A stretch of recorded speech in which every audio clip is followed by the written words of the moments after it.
So good morning guys. और चलिए start करते हैं आज के यानी कि 17 सितंबर के इंपॉर्टेंट करंट अफेयर्स को। देखिए हमारा पहला प्रश्न क्या है, अभी हाल ही में किस टेनिस खिलाड़ी ने संन्यास की घोषणा कर दी है? तो आंसर होगा रॉजर फेडरर। अच्छा, रॉजर फेडरर ये किस देश के टेनिस प्लेयर है? तो ये एक स्विस प्लेयर है, यानी कि स्विट्जरलैंड इनकी कंट्री है और अभी इन्होंने टेनिस से संन्यास की घोषणा कर दी है। तो 20 बार के ग्रैंड स्लैम चैंपियन अभी इस साल लंदन में लेवर कप के बाद संन्यास लेंगे।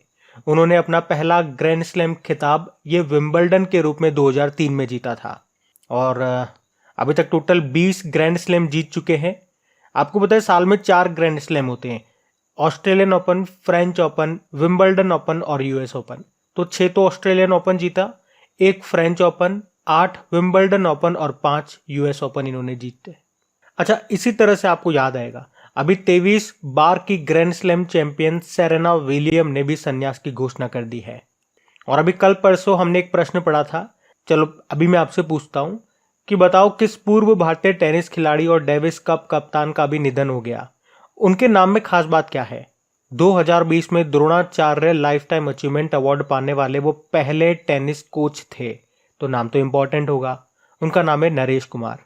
अब चलो एक बार रिवाइज कर लेते हैं। साल में जो 4 ग्रैंड स्लैम हुए उसमें मेन सिंगल और वुमेन सिंगल का टाइटल किसने जीता, क्योंकि यहां से प्रश्न बनते हैं एग्जाम में। तो ऑस्ट्रेलियन ओपन में men single title Rafael Nadal ने जीता था, वो स्पेन के प्लेयर है। फिर फ्रेंच ओपन में मेन सिंगल टाइटल वो भी राफेल नडाल ने जीता। राफेल नडाल को याद रखना किंग ऑफ क्ले कोर्ट भी कहा जाता है। विंबलडन ओपन उसमें पुरुष एकल का खिताब नोवाक जोकोविच ने जीता, वो सर्बिया के प्लेयर है।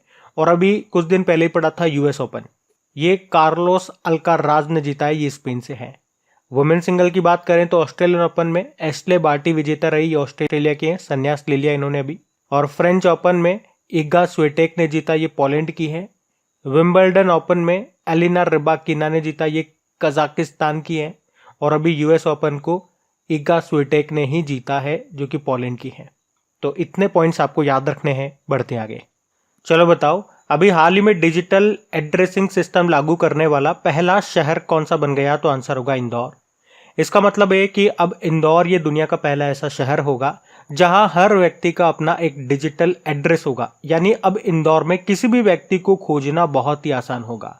आपको सिर्फ व्यक्ति का कोड डालना होगा एक एप्लीकेशन में और आपको उसके घर की लोकेशन मिल जाएगी। तो इस तरह से इंदौर पूरी तरह से डिजिटल एड्रेसिंग सिस्टम लागू करने वाला भारत का पहला शहर बन गया है। और इसके लिए जो मोबाइल एप्लीकेशन यूज होगा उसका नाम है पता एप्लीकेशन। ये एप्लीकेशन क्या करेगा, आपका जो भी लंबा चौड़ा सा एड्रेस है उसे एक छोटे से कोड में बदल देगा। तो जब कोई भी एक व्यक्ति जो आपका एड्रेस ढूंढ रहा है, जब वो उस कोड को इस एप्लीकेशन में डालेगा, आपके कोड को, आपके एड्रेस के कोड को उस एप्लीकेशन में डालेगा, तो उसको आपके एड्रेस की सटीक जानकारी मिल जाएगी। इंदौर से और क्या याद आता है आपको? भारत का पहला वाटर प्लस सर्टिफाइड शहर आपका इंदौर ही है। और इसी तरह से आपको याद होगा स्वच्छ जल उत्प्रेरक कार्यक्रम यानी कि क्लीन एयर कैटलिस्ट प्रोग्राम के लिए सेलेक्ट होने वाला भारत का एकमात्र शहर आपका इंदौर ही था। दुनिया में केवल 2 ही शहर चुने गए थे इसके लिए, एक तो इंदौर और एक इंडोनेशिया का जकार्ता। चलो मुझे बताओ, भारत का पहला कार्यात्मक रूप से साक्षर जिला अभी कौन सा बना? तो आंसर होगा मध्य प्रदेश का मंडला। अपना जैव विविधता पाने वाला पहला मेट्रो शहर कौन सा बना? तो आंसर होगा कोलकाता। वैक्यूम आधारित सीवर सिस्टम लगाने वाला पहला शहर कौन सा बना? तो आंसर होगा आगरा। 24 घंटे 7 दिन नल से पीने योग्य जल उपलब्ध कराने वाला पहला शहर ये पुरी है, उड़ीसा का। और सार्वजनिक परिवहन में रोपवे सेवाओं का उपयोग करने वाला पहला शहर आपका है वाराणसी, उत्तर प्रदेश का। अब बेसिकली बात तो यहाँ पे मध्य प्रदेश की है, तो एक बार देख लेते हैं मध्य प्रदेश को मैप में। ये देखो मध्य प्रदेश, आपने कहा इसकी कैपिटल भोपाल है और भारत का पहला ई वेस्ट क्लिनिक आपको भोपाल में ही मिलेगा। भोपाल में ही आपको मिलेगा हबीबगंज रेलवे स्टेशन, जिसका नाम बदल के रानी कमलापति रेलवे स्टेशन कर दिया गया। यहाँ के मुख्यमंत्री कौन है? शिवराज सिंह चौहान है और गवर्नर है मंगू भाई छगन भाई पटेल। अभी मध्य प्रदेश ने ही लाडली लक्ष्मी योजना 2.0 को भी शुरू किया था और इंदौर में ही लता मंगेशकर जी के नाम पे संगीत अकादमी व संग्रहालय भी बनाया जाएगा। और पहला लता दीनानाथ मंगेशकर पुरस्कार से किसे सम्मानित किया गया? तो प्रधानमंत्री नरेंद्र मोदी को। मध्य प्रदेश ने भी मुख्यमंत्री उद्यम क्रांति योजना भी शुरू की है। और मध्य प्रदेश के भोपाल में Obaidullah Khan heritage hockey cup खेला गया था, जिसको भारतीय रेलवे ने जीत लिया आर्मी 11 को हरा करके। और याद रखना, देश में पहला चाइल्ड बजट पेश करने वाला पहला राज्य आपका मध्य प्रदेश ही है। और एशिया का सबसे बड़ा बायो सीएनजी प्लांट ये आपको मिलेगा मध्य प्रदेश के इंदौर में। और बायोमास से हाइड्रोजन बनाने वाला प्लांट ये बन रहा है मध्य प्रदेश के खंडवा जिले में। और बताओ, भारत का पहला जूलॉजिकल पार्क कहाँ पे बनेगा? मध्य प्रदेश के जबलपुर में लम्हेटा गांव में बनेगा ये। तो ये सब याद रखना, बढ़ते आगे। फिर बताइए, अभी हाल ही में कश्मीर में किस झील पर भारतीय नौसेना ने एनसीसी यानी कि राष्ट्रीय कैडेट कॉर कैडेटों को प्रशिक्षण प्रदान करने के लिए नौसेना प्रशिक्षण क्षेत्र को पुनर्जीवित किया है? तो आंसर होगा मानसबल झील। तो अभी भारतीय नौसेना ने राष्ट्रीय कैडेट कॉर यानी कि एनसीसी कैडेटों को ट्रेनिंग देने के लिए 33 सालों के बाद कश्मीर के गांदरबल जिले में मानसबल झील पर नौसेना प्रशिक्षण क्षेत्र को पुनर्जीवित किया है। जम्मू कश्मीर के लगभग 100 एनसीसी कैडेट इस प्रशिक्षण शिविर में भाग लेंगे। एक्चुअली में 1990 के दशक की शुरुआत में सुरक्षा स्थिति के बिगड़ने के कारण इस क्षेत्र में प्रशिक्षण को बंद कर दिया गया था। एनसीसी की स्थापना होती है 1948 में, नई दिल्ली में हेडक्वार्टर है। और इसका मोटो क्या है? एकता और अनुशासन। सबसे इंपॉर्टेंट इसके डायरेक्टर जनरल का नाम है गुरबीर पाल सिंह। आप जानते हो, चिल्का लेक भारत की सबसे बड़ी लगून झील है, या यूं कह दूं भारत की सबसे बड़ी खारे पानी की झील है। लोनार झील आपको महाराष्ट्र में मिलेगी। डल झील आपको याद होगा भी, स्टेट बैंक ऑफ इंडिया ने तैरता हुआ एटीएम खोला था इसी डल झील पर ही, जम्मू कश्मीर में मिलेगी आपको ये। चलो मुझे बताओ, अभी दिल्ली की कौन सी झील को राष्ट्र महत्व का स्मारक घोषित किया गया? तो अनंगताल झील को। अगर मैं आपसे पूछूं दुनिया की मीठे पानी की सबसे बड़ी झील कौन सी है, तो आपका आंसर होगा सुपीरियर लेक। और भारत की सबसे बड़ी मीठे पानी की झील वुलर लेक है, जम्मू कश्मीर वाली। चलो बताओ, विश्व की सबसे बड़ी खारे पानी की झील कौन सी है? कैस्पियन सागर। और ये आपकी सबसे बड़ी झील पूछेंगे तब भी उत्तर यही होगा। वैसे विश्व की सबसे गहरी झील बेकाल लेक है, रशिया में मिलेगी। और विश्व की सबसे ऊंचाई पर स्थित झील टिटिकाका लेक है, ये पेरू और बोलिविया देश की बॉर्डर पे आपको मिलेगी, साउथ अमेरिका में। अच्छा, झीलों का देश किसको कहते हैं? फिनलैंड को कहते हैं। और विश्व की सर्वाधिक लवणता वाली झील ये टर्की की वॉन झील है। तो ये स्टैटिक पॉइंट्स भी आप इसके साथ याद रखना, बढ़ते आगे। फिर बताओ, अभी सितंबर 2022 में किसने नई दिल्ली में Ambedkar and Modi reforms ideas performers implementation नाम की बुक का विमोचन किया? तो आंसर होगा रामनाथ कोविंद जी। तो अभी नई दिल्ली में हमारे पूर्व राष्ट्रपति हैं रामनाथ कोविंद जी। इन्होंने Ambedkar and Modi reforms ideas performers implementation नाम की बुक को रिलीज किया है। ये बुक B.R. अम्बेडकर के जीवन, उनके कार्यों और उपलब्धियों को दर्शाती है। इसे ब्लू क्राफ्ट डिजिटल फाउंड ने प्रकाशित किया है और इसकी प्रस्तावना लिखी है राज्यसभा सांसद इलैया राजा ने। अच्छा, एक पवन सी लाल का नाम आपको याद होगा, अभी न्यूज में था। इन्होंने एक बुक लिखी है जिसका नाम है forging metal, Nripendra Rao and the Pennar story. Kiran Bedi ने एक बुक लिखी थी, याद हो आपको तो, फियरलेस गवर्नेंस। और नवदीप सिंह गिल नीरज चोपड़ा के ऊपर बुक लिखी है गोल्डन बॉय नीरज चोपड़ा नाम से। चंद्रचूड़ घोष लेखक हैं, सुभाष चंद्र बोस के ऊपर बुक लिखी है इन्होंने जिसका नाम है Bose the untold story of an inconvenient nationalist. और अशोक बल एक लेखक हैं, अभी Gajapati a king without a kingdom नाम की बुक को लिखा इन्होंने। वैसे हमारी अभी वर्तमान में राष्ट्रपति कौन है? पहली आदिवासी और दूसरी महिला राष्ट्रपति 15 नंबर की है, इनका नाम है द्रौपदी मुर्मू। तो याद रखना, बढ़ते आगे।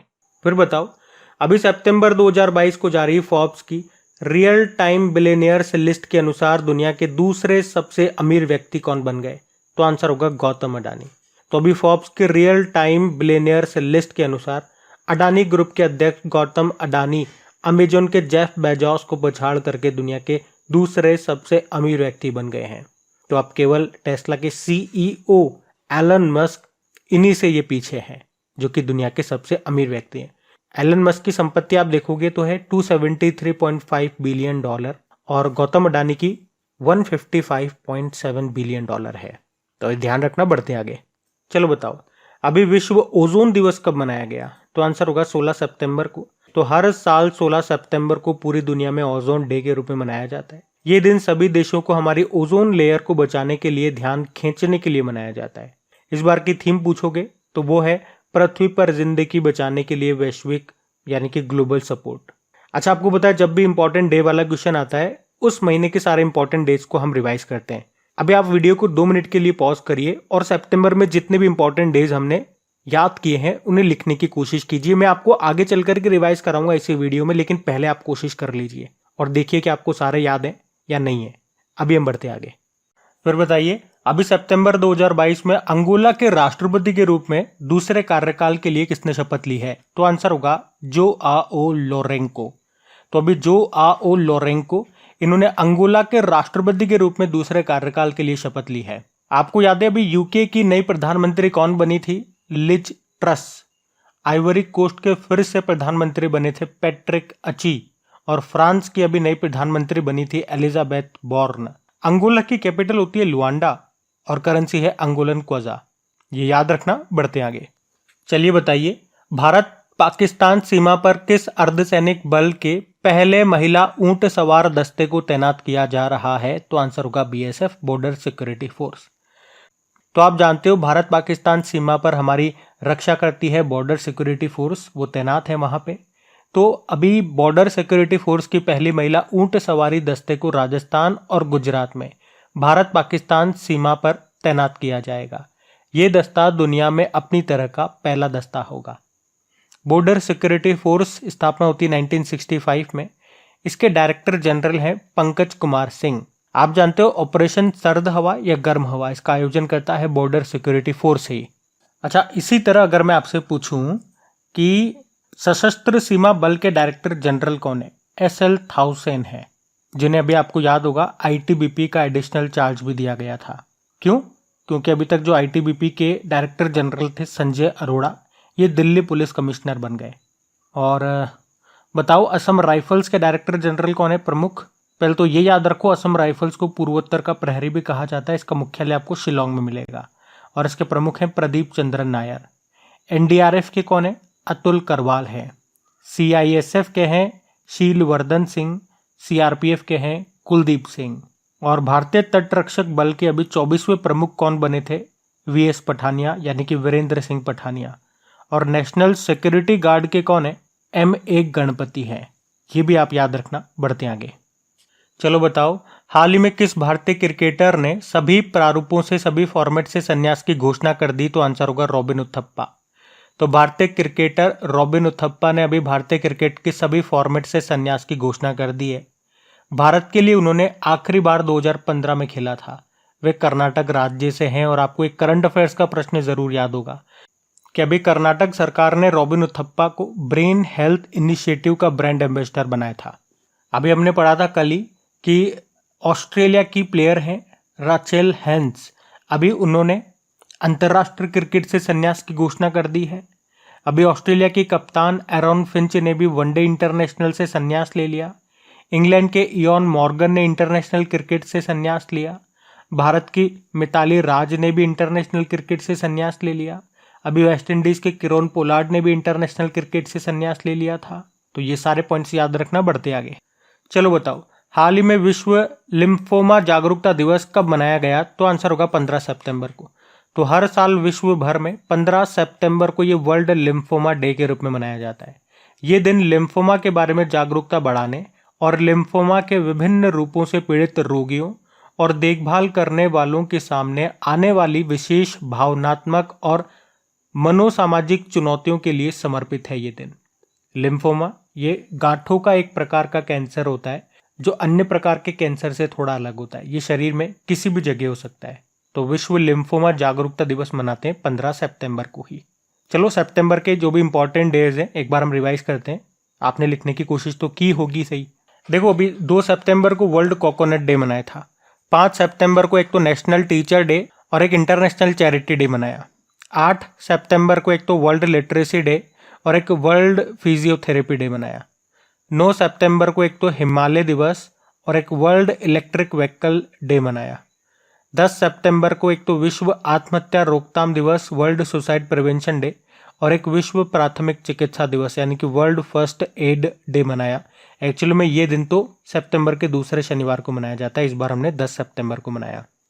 अभी 11 सितंबर को राष्ट्रीय वन शहीद दिवस नेशनल फॉरेस्ट मार्टियर्स डे मनाया। 14 सितंबर को अभी नेशनल हिंदी डे मनाया था हमने। और अभी 15 सितंबर को हमने अंतर्राष्ट्रीय लोकतंत्र यानी कि इंटरनेशनल डेमोक्रेसी डे और इंजीनियर्स डे के रूप में भी मनाया, ये भी याद रखना। अब हम बात करेंगे कल के वीडियो में पूछे गए प्रश्न के उत्तर की। तो कल के वीडियो में आपसे पूछा गया था कि कौन सा देश काकाडू नाम का एक बहुराष्ट्रीय नौसैनिक अभ्यास का आयोजन कर रहा है, तो आंसर होगा ऑस्ट्रेलिया। आप सभी ने प्रश्न का बिल्कुल सही उत्तर दिया है।